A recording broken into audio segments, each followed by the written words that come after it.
Faisal, Ji. it says go. Hello, Assalamu alaikum.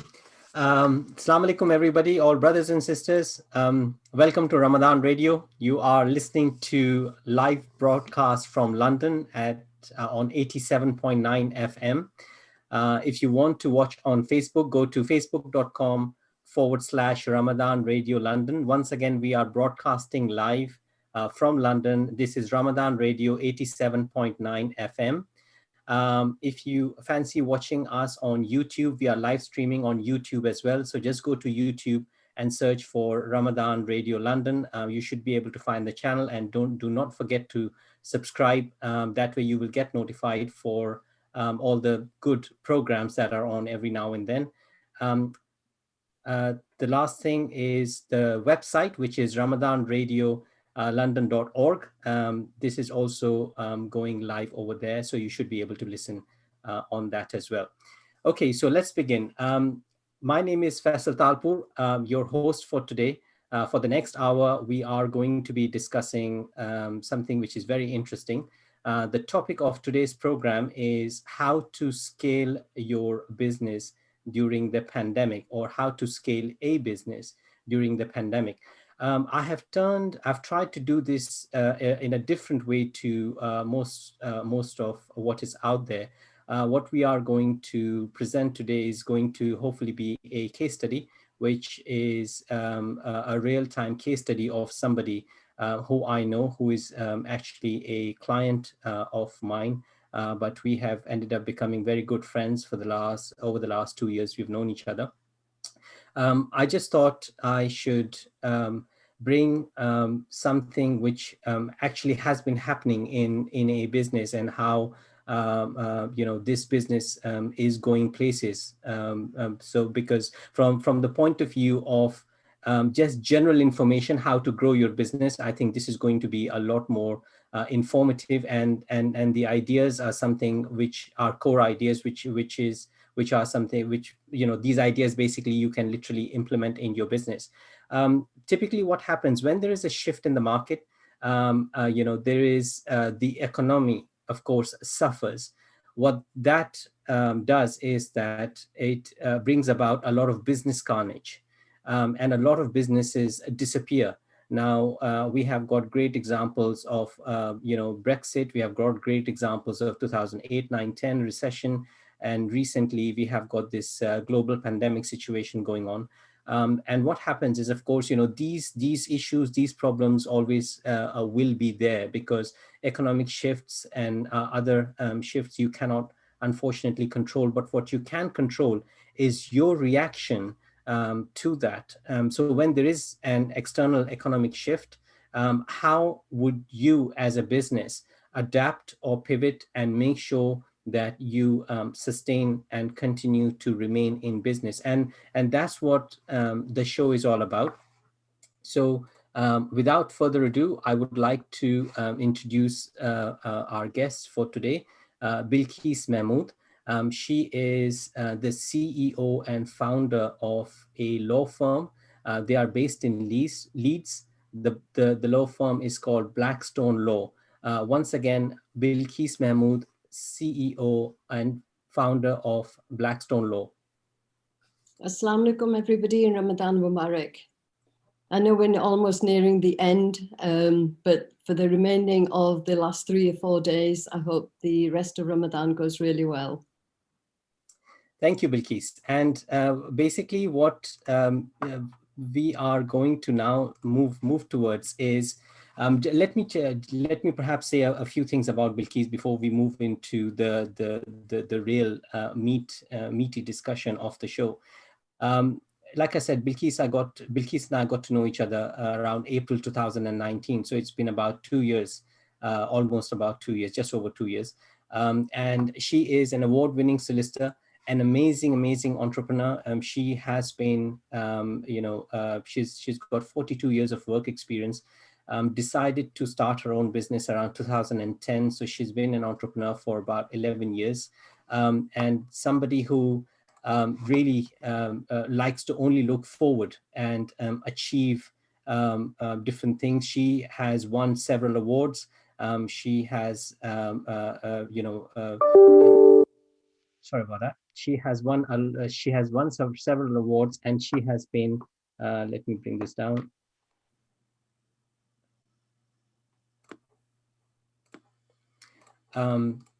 And her law firm basically deals with different kind of so the different areas that they deal in is business sales and purchase, commercial leases, franchises, dispute resolution, personal injury, immigration, probate, and family law.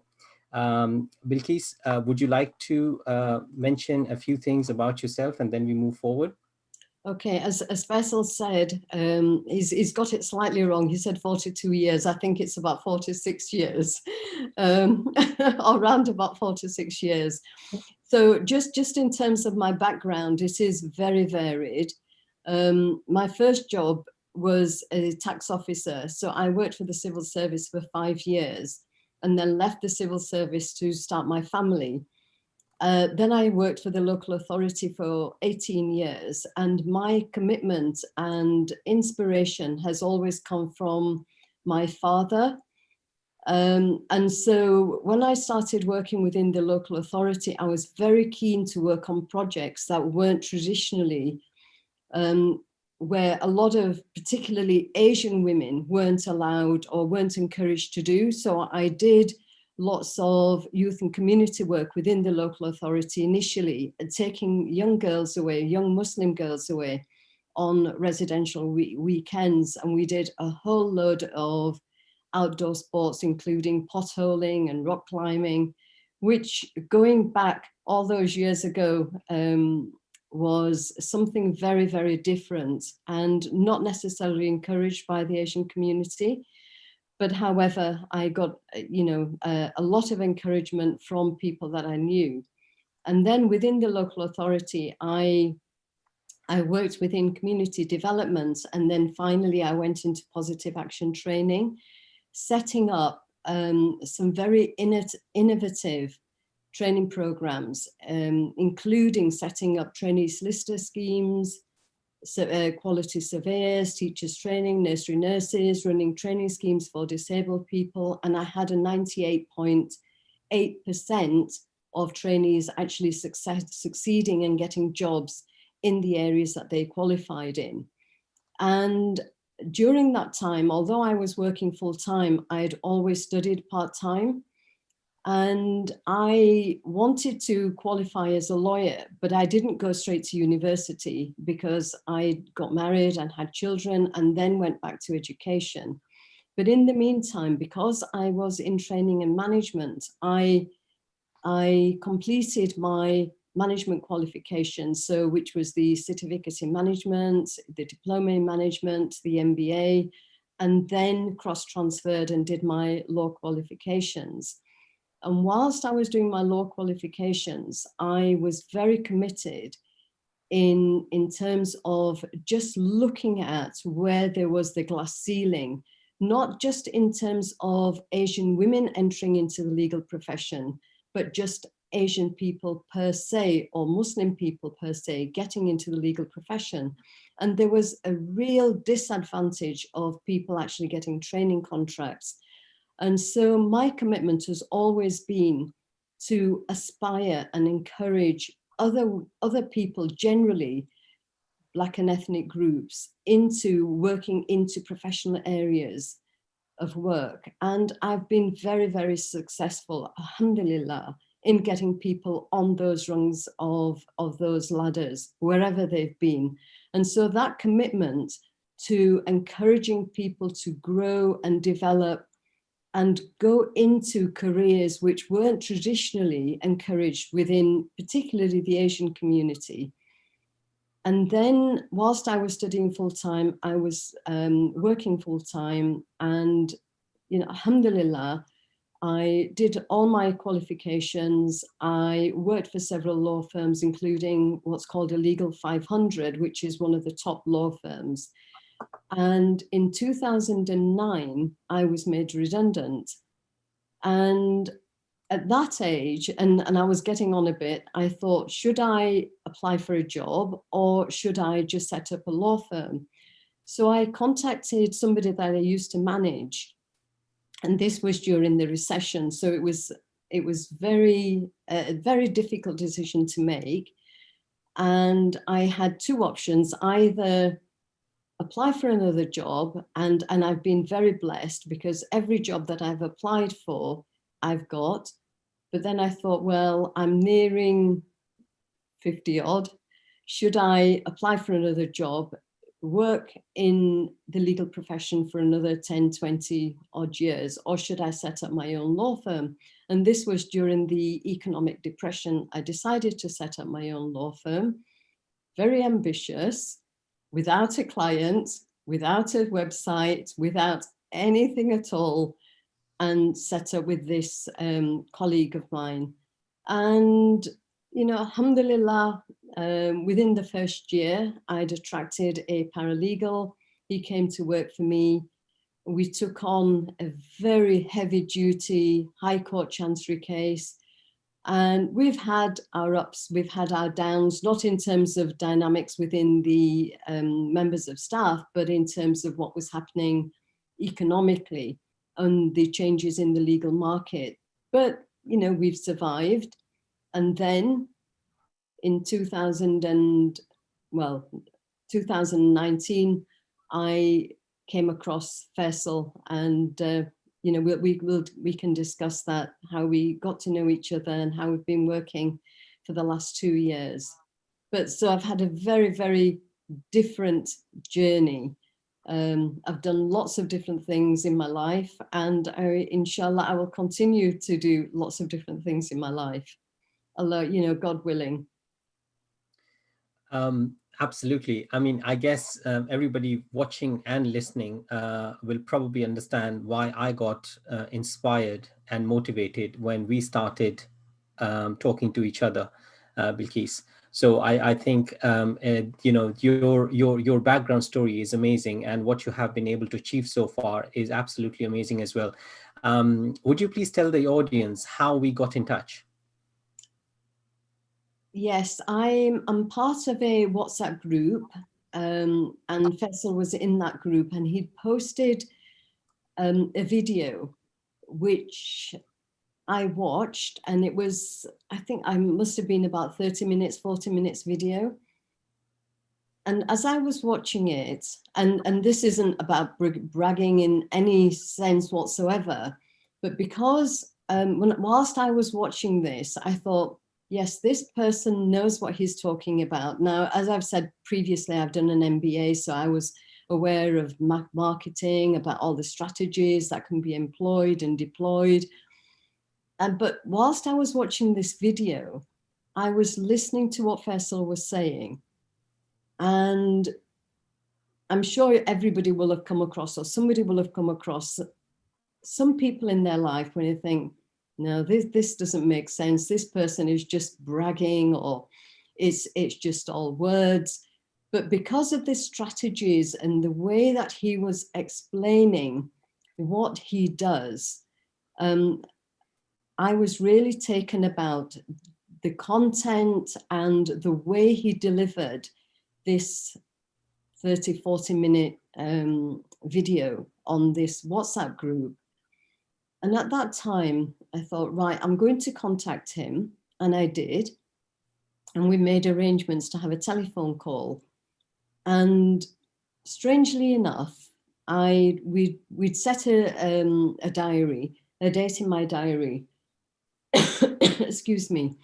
And on that day, I was actually going to cancel because I'd received news from one of my first cousins and a very close friend of ours, who within a week of each other had had a stroke. And so I was feeling very, very low, very sad. And I thought, I cannot ring this person and have a business conversation. And I remember thinking, no, I've made this commitment, let me speak to him.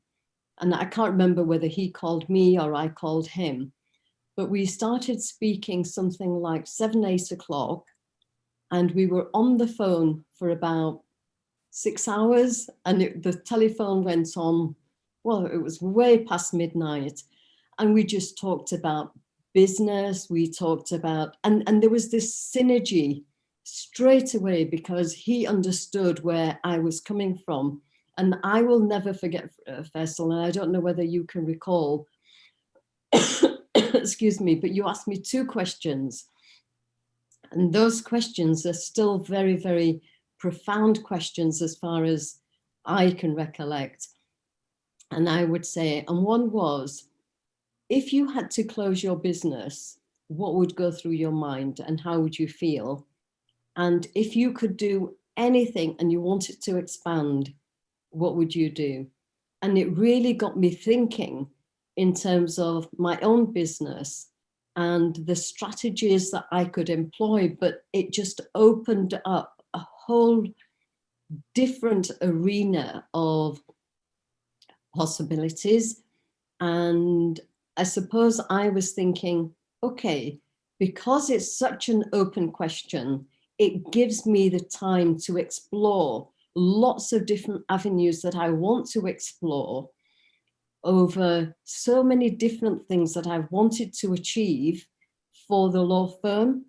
And as I said, we talked for about 6 hours non-stop, just sharing ideas in terms of ideas, how it could be developed, how we could grow, what the advantages were. And it wasn't just a brainstorm.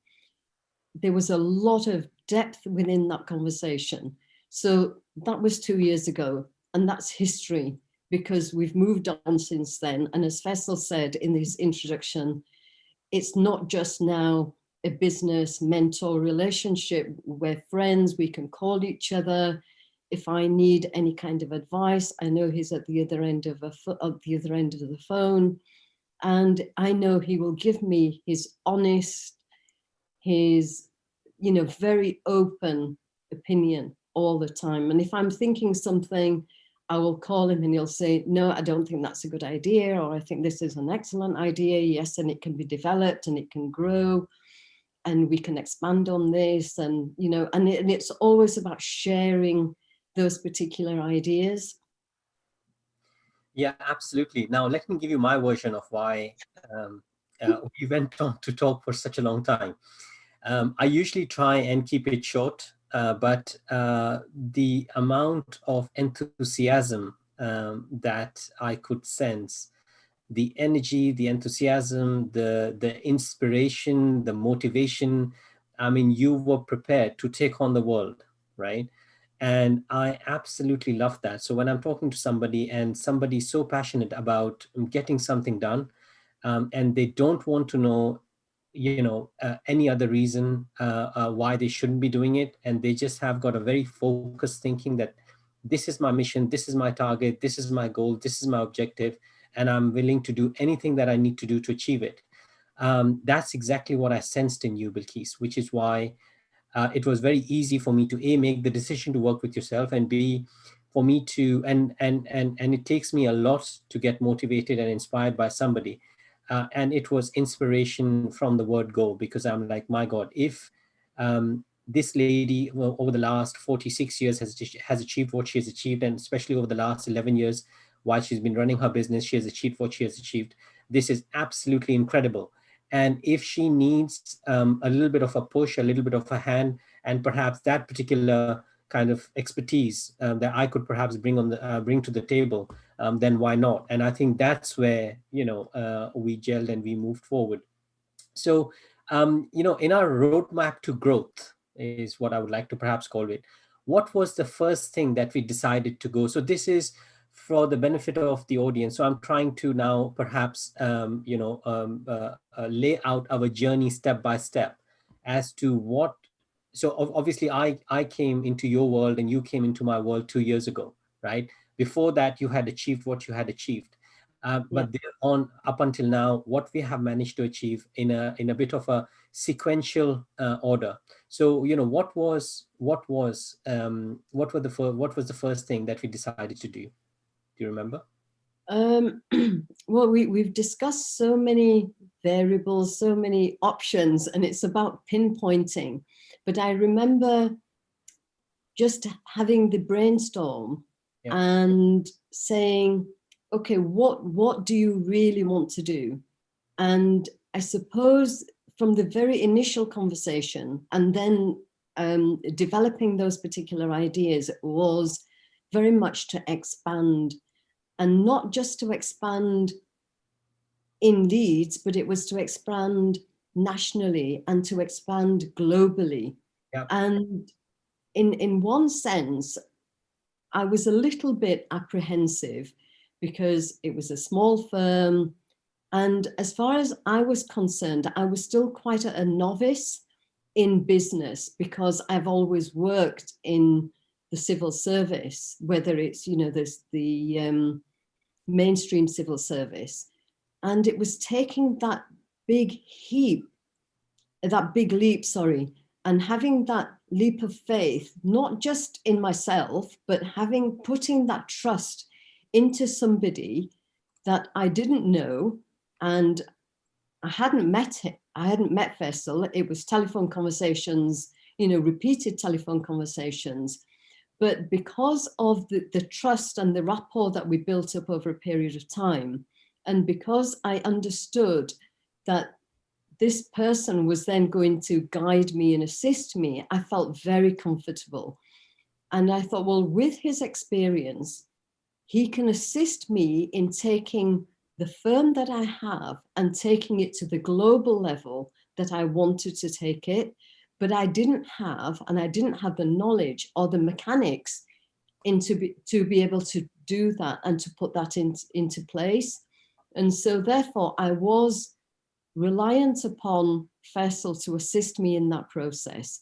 I mean, I've got a small team, and in fact, my brother, who's also a solicitor, who is almost my backbone, but a legal backbone, he had, you know, lots of ideas, but there were different ideas. And I suppose the relationship with working with my brother was very different, and working with Faisal was very different, because we had a lot more of this similar kind of thinking. And because he's an entrepreneur himself, and because he works in businesses and he's assisted lots of businesses, I felt very assured that he could assist me in taking it to the level that I want to take it. And so, you know, stage by stage, it wasn't just, okay, let's do this. It was, we can do a multiple of things, but we need to plan all of those things. And so that's how we started. But it was actually putting all of those discussions into small bite-sized action goals, and then let's achieve this, move on to the next stage, let's move on to the next stage. But not just looking at one aspect of it. There was 2 or 3 different aspects of it, because I wasn't just interested in just growing the firm or growing the legal firm, but because my initial interest has always been in training and management, I wanted to develop and inspire other people in training as well. And I wanted to set up training schemes for potential lawyers, and for potential lawyers and personal development training for women. So I wanted to have that as an aside to the business, but almost as an add-on to the business. And I suppose with all the many years of experience, I could do the two, and it would have been a balancing act. But you know, as an Asian woman, as a Muslim woman, as a mother, as a grandmother, as a business owner, you know, working full time, studying part time, I felt very much as though I was capable of doing that. And there was, in one sense, I didn't want to curb that. And Faisal saw that, and you know, he's alluded to that, and he's and so I got a lot of encouragement from that. So yes, all of those strategies were put into place, and then let's develop, let's move on from here. So I don't know whether you agree with that, Faisal. I agree. In fact, I'm amazed the way you have. I'm amazed the fact that you remember all of this, because a lot of this was not necessarily documented. It was in our heads, because we did a lot of brainstorming and talking and Yeah. discussions back and forth. So I'm amazed that you remember everything in such detail. But no, absolutely, you're right. There wasn't one aspect of the business that needed looking into, because my understanding of any business is that, a business is, let's say, it's, the four wheels of a car, right? I mean, if you've got three wheels working and one is actually dragging you, dragging the entire operation, or is not productive or efficient, the business is not actually going to move forward. And people tend to forget that. But yeah, absolutely. I think we had discussions on technology, we had discussions on education, we had discussions on how to expand the business in so many different various ways. And I would like to think that the last 2 years we have managed to achieve quite a lot. I think one of the first things that we started doing was updating and upgrading. Perhaps, in fact, you said, let's get a new website. So I think Mhm. one was the new website, and then the other one was marketing infrastructure. Mhm. We implemented the marketing infrastructure. And the third one was, I can't remember now, was a learning management system, because that tied in with your passion of providing training and teaching, Yeah. to the, and am I right in Yes, you are. Yeah. collecting? Exactly. So it was a whole myriad of things that we had discussed, but you have hit the nail on the head. It wasn't, so it was, for example, we discussed 250 million things, but we absolutely knew that we cannot achieve 250 million things. We will have to start with one, and then the second and the third, and then we put that into a plan, and we started achieving that sequentially, in a step by step order. Yeah. um, Mhm. so although while introducing yourself, you've mentioned your passion for training. Could you elaborate a little more on that? Your training and teaching, and obviously, which is why we put the learning management platform in place for you. Uh, Yeah. your passion about that. As I said at the beginning, I worked as a training manager for one of the projects within the council, and within that project, traditionally, the organisation would just recruit. They used to be just administrative assistants, and I remember it was a new post. I was quite ambitious. And as soon as I was in that post, I remember speaking to my line manager at the time and said, why is this project, or why is this business only taking on administrative assistants? There are people, and this was a positive action scheme which was set up under the Race Relations Act, which has now been superseded by the Equality Act, to look at positive action training in getting Black and ethnic groups into grade employment.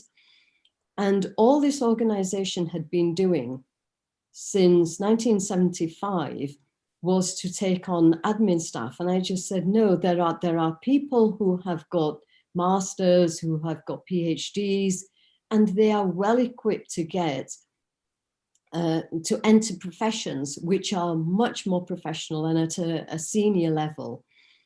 And my managers at that time, or one of my line managers at that particular time, was really opposed to me coming in and saying I wanted to develop lots of other different training schemes.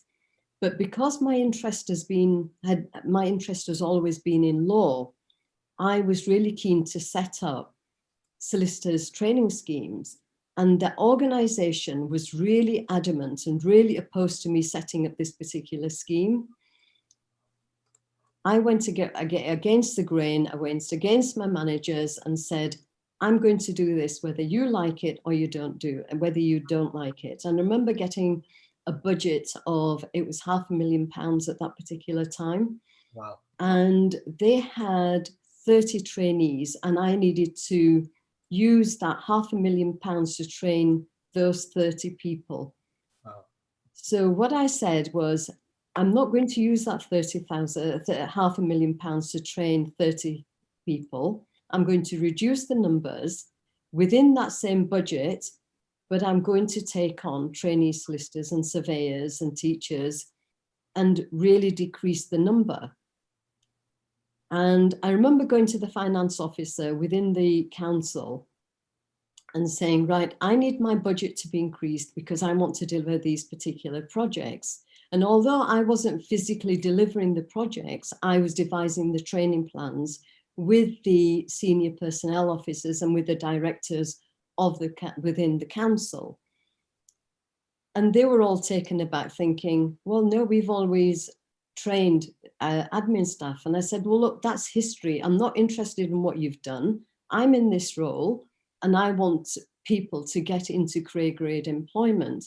But as I said, the opposition actually came within the organization in which I worked. And they kept saying, you're not going to do this. And I said, listen, leave me to it. And I remember contacting the Law Society at the time and getting all the statistics in terms of how many people finish their law degrees, how many people finish their legal practice course, how many people complete their training contracts. And the bottleneck was getting tighter and tighter and tighter. And there were very few people who weren't getting their training contracts. So I used that data, I presented a report, and my staff team was saying, you're not going to be able to deliver this. We haven't got the resources. And I was up against the management committee as well as the team where I worked. But anyway, I presented the report to the management committee and I got the full agreement and it was endorsed. I then had to contact the director of legal services at the time and the law centres that were operating and said, right, I have now got the budget, I've got the training plan, and I want to recruit these particular trainees. And so I set up the first trainee scheme within the local authority. Now, bearing in mind, Leeds City Council is the second largest employer of the council. There weren't any Black and Asian solicitors within the authority. And so I remember speaking to the director and saying, right, this is what I want to do. Luckily, he just said, yes, I think it's an excellent idea. So we developed the scheme and I would go out and monitor how the trainees would how they were coming on. And within the 2 years, they qualified. The following year, I took on 2 more. But my own organization where I was still assessing whether it was going to be successful, whether or not, you know, they wanted me to work within the framework, within the budgets. But anyway, I was successful, 5 or 6 trainees qualified. And at that time, I hadn't even done my law degree. And so it was very much, I want to fulfill this because I have made a promise that I want to succeed in what I'm doing. And as I said, I then started my qualifications. So my experience and my aspiration and my dream has always been to train people into different areas of work. And then whilst I was doing that, I actually, and I forgot to mention this to you, Faisal, I set up with 2 of my friends a personal development training scheme. And we started delivering personal development training to organizations, including the civil service. And we started delivering Train the Trainers course. And we did that up in Newcastle, we did that in Middlesbrough, we did that in Sunderland, we did that in Nottingham, just approaching the colleges and said, right, we want to deliver Train the Trainer so that we could train other people to train deliver their own training courses. And we did that for about 2 years. So when you say about you don't necessarily have to do one thing, I was working full-time. I did my MBA part-time. I was delivering these training courses on a national basis, and I was studying plus I had young children. And so it's all achievable. It's about having that motivation and that encouragement and thinking somebody will benefit from this, not just myself because it's my dream and it's my aspiration, but because I know along the way that people will reap the benefits. And now I can still say that my trainees from this particular organization, if they bump into me, even now, they recognize me and say, you know, it was such a wonderful project and I'm now doing this. And, you know, the solicitors who are more qualified, far more qualified, who have years of experience more than myself because they qualified before I did. But again, it's about giving people the opportunity to develop, whether it's within the legal profession or whether it's in any vocation. It's very much about inspiring, motivating, and getting people to grow and develop. And I feel that although I have the law firm, and yes, I can do it for within my staff team, I want to be able to do that outside of the law firm. And in fact, you know, I'm sure I've mentioned to you, Faisal, I still want to deliver personal development training courses. And in fact, recently, I had a conversation with somebody in Pakistan who's got a law firm in Pakistan.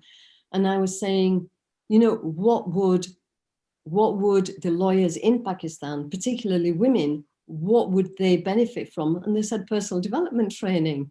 And so I'm thinking, right, that's another angle. That's something else that I can develop alongside my law firm.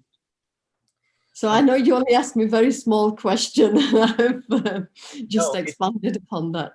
No, it's amazing, and honestly, we have had over the last 2 years, we've had millions of marathon chats, and to date, you don't cease to inspire me. I mean, I every time I think of and I hear what you are trying to achieve and what you still plan to achieve, it is incredible.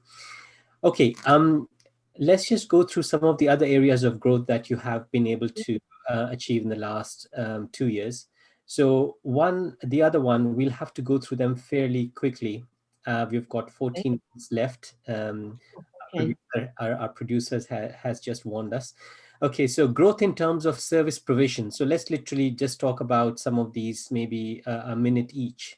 Growth in terms of service provision, you know, introducing other areas of law. I mean, this is again something which I think, for some reason, I started discussing immigration. Yeah. And I think I started to bring a couple of my contacts on board with regards to the immigration, and I think that's started a whole chain of events. And you were like, you know, why don't we get? And that's another thing I love about you, because you know you're just like, well, we can implement immigration. Why not? So tell us a little about, you know, the other basically other services that you've added. Okay, one is family law, the other is immigration and residential conveyancing. And although I myself don't do residential conveyancing, we're equipped to do that and we have the authority to do that. But again, it's looking at where the market is and looking at where there is a gap in the market and saying, right, what is it that people require? What kind of service would they benefit from? Are people buying houses? Are they going into businesses? Are they doing, you know, are they wanting to invest in the UK? Are they wanting to buy and sell businesses? So again, it's always keeping on top of the market and researching what will benefit from. And 2 years ago, 3 years ago, more and more people wanting to come into the UK, they're wanting to invest in the UK. So again, it was a matter of researching, looking at the entrepreneurial visa, looking at the business visas. And as Faisal said, I used his contacts and I'd met with his contacts. Absolutely. And also you're a firm believer of, investing and investing in yourself, for example, you know, continue to commit the development of self and others, really, self. Yeah. So you took on a mediation course as well? I did. That was during the lockdown. I'm not one of these people I don't know whether you've gauged that now, who can just sit at home. And I do remember when, well, in February, March of last year, I was feeling pretty low, thinking, oh, well, what will happen with my business? It's taken me a long time to establish it. What should I do? Do I close it? Do I expand? And I had all of these thoughts going on. I remember speaking to Faisal at length. And I thought, well, okay, let me think about another, not necessarily avenue in terms of monetary value, but where people will benefit. And again, I was looking at, well, the courts, there is a backlog of work within the courts. What can I use? What can I develop? Using some of the skills that I already have, not just as a lawyer, but also as an individual, bearing in mind my own experience and my contacts. And I undertook a mediation course. And within a few weeks, you know, I did all my studying, I qualified, I certified. I'm now an accredited and certified civil and commercial mediator. Excellent. Okay, and I think the real breakthrough came while having our discussions and brainstorming and trying to figure out different ways to expand your business. Franchising Yes. is what really brought a smile to your face, didn't it? I mean, it was something which you really liked. Tell us a little bit about that. So, you know, I know Blackstone Law is now in the position to, you know, you know, we rolled out the franchising. When was it? January last year, wasn't it? That's correct. January Yeah. 2020 last year is when we managed to roll out the franchising model of Blackstone Law. So you're now in the position to franchise out. You can set up Yes. satellite offices, Yes. branch offices. I mean, you know, that in itself is, you know, a complete new area which can be explored and obviously brings in can possibly bring in a lot of revenue and Yeah. expand the business in UK as well as globally. Definitely. And with the technology behind the business, which Faisal has created, it is very much, and what, as Faisal said, what really excited me was the facility to be able to franchise a law firm. It hadn't been done before, and it can be applicable to any business, but I was particularly interested in franchising my firm. So on the website, there are several packages.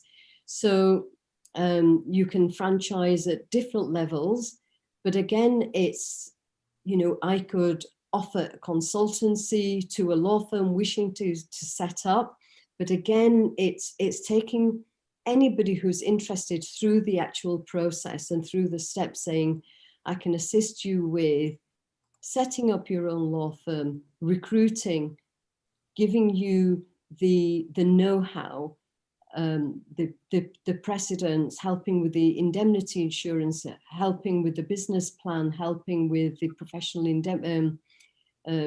practicing certificates, you know, and there's a whole range of things that you acquire when you're setting up a franchise. But again, it's giving the opportunity to somebody that can take it off the shelf and bring it and establish a business without having to do what I have done and what lots of other people have done. So essentially, you're buying a business without having to put in all the hard work. So it's like buying a franchise in Nando's or Subway or Costa or, you know, any other kind of franchise, but this is a law firm. No, absolutely. And I think if we recall, we also introduced the subscription model and packages, We did. which I thought was, you know, amazing. Because, you know, when I say we, I mean, listen, nothing could have happened if you didn't actually go ahead and implement. So I was helping you in the background, but, you know, you were literally carrying the torch forward. You were actually making it happen, which was amazing. So, you know, we just had to, if we, you know, and it was through brainstorms and mutual discussions. So I think the subscription model, again, is something which is not being done by a lot of people, a lot of law Right. firms. And I think it just makes it very easy for people to pay on monthly, you know, a certain amount of money every That's single right. month. Plus, packages makes it easier for them to understand what they're getting, Yes. because with law firm and cases, it can be very complicated, can't it? So. Yes, it can indeed. And when you're instructing any firm for any kind of service, you know, sometimes dependent upon which area of law, it can become very expensive. And so the subscription idea actually came from Faisal. And so it was like, let's put this into place. Let's have, you know, it could be, I don't know, £1,000 a month, it could be £500 a month, dependent upon which area of expertise they required. If the total number of fees, for example, was only, well, I'm saying only £1,000, but they wanted a service for 6 months, that would then be broken down into what they could afford. And it was to assist the smaller businesses or the individuals that were instructing me or my firm on a much lower level. But if we take the issue of a franchise, I mean, I remember the very first franchise that I was instructed upon, and it was a Canadian company.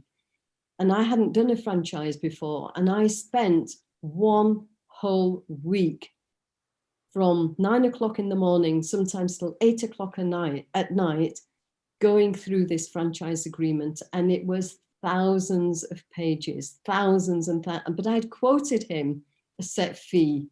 And now on reflection, I look back and I think, I quoted him that fee because it was my first franchise that I was offering the service for.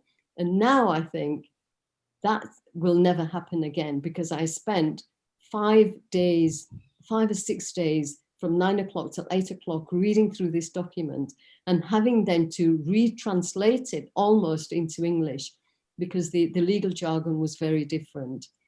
But there's lots of things that have been introduced, ideas that have been introduced by Faisal. And again, we've just taken it into, let's expand it, let's develop it, let's see how it can work, how will other people benefit, how will our clients benefit from that.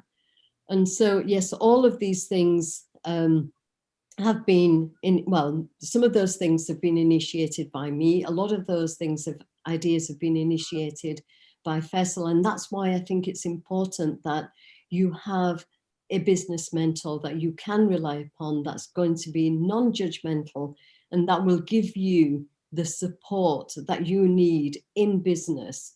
And he's got years of experience. But, you know, what I want to say is, it's really important to be honest to yourself, to have the ethics, to have the aspirations, to have the collaborations, and to be really efficient and good at what you're doing, because as far as I'm concerned, reputation is paramount. And, you know, unless you have that and you have that synergy with somebody that you can trust, it's very difficult, and it can be very, very isolating when you're in business. Absolutely. I mean, thanks a lot, Bilkis. That's very kind of you. You have mentioned my name a few times, although I would say I give you 100% credit for anything and everything. You know, when a business mentor, consultant, whoever, perhaps is just giving advice, but it's, you know, what you take forward, what you actually implement, what you take action on, and where you make things happen. I suppose. So from your point of view, it's all, you know, it's all words go, and you just don't look back, do you? I mean, that's the whole point. So from my point of view, it's all the credit goes to you. And I suppose we have to really wrap it up now. But happy times. I know, just perhaps to add icing on the cake, a Hong Kong firm is interested in doing some sort of a joint venture with you, right? Plus, a Chinese investor is interested in investing in your firm. I mean, so from my point of view, just imagine what we have achieved over the last 2 years. And I have actually listed the different areas of growth that you have managed to achieve as a firm, as Blackstone Law and predominantly Bilkis, you know, having that open-minded thinking and the forward thinking.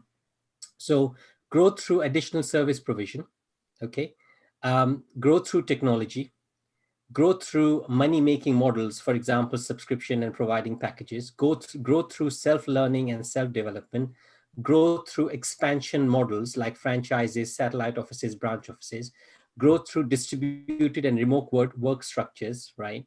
Which we are implementing, growth through partnerships and collaborations like the Hong Kong firm, and growth through inwards investment. Okay, so that's 8 different areas of growth that have been explored and implemented.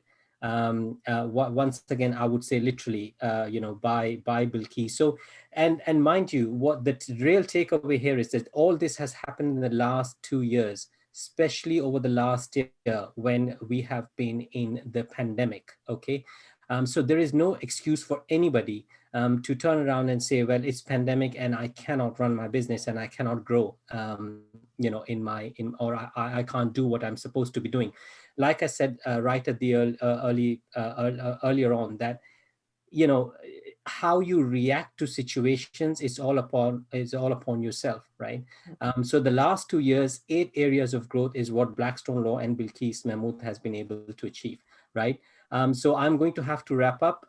Say quick goodbyes, Bilkis, please. Okay, thank you very much for allowing me to come onto the program. It's been a pleasure speaking with you, Faisal, and I hope that the listeners have learned, not necessarily learned, but found it useful. Absolutely. Thank you once again for joining us, listening to us as well. Hope this has added some value. Thanks once again. Ramadan Mubarak to all of you. Assalamu Assalamu alaikum. alaikum.